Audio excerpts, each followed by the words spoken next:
mara nyingi sisi watu wenye ulemavu tunakuwa nyuma katika kupata elimu, lakini hii fursa nzuri imetupatia elimu kwa muda mwafaka.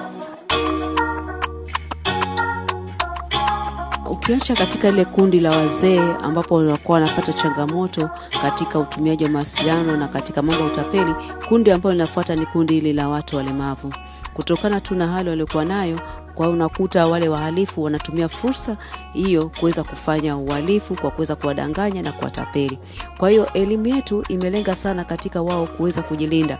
Na hata mrejesho ambao tumepata wakati tunatoa elimu, tumeona kwamba kweli wako wengi ambao wametapeliwa.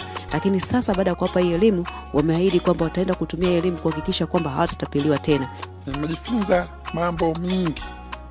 Moja ni kuhusu usalama wa mitandao. Sasa hivi dunia imebadilika.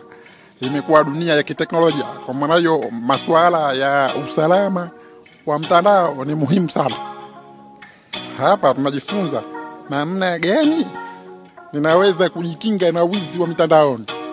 Lakini vile vile nimejifunza ni namna gani ninaweza kuwatambua huu ni utapeli na hichi ni jambo salama au jambo zuri.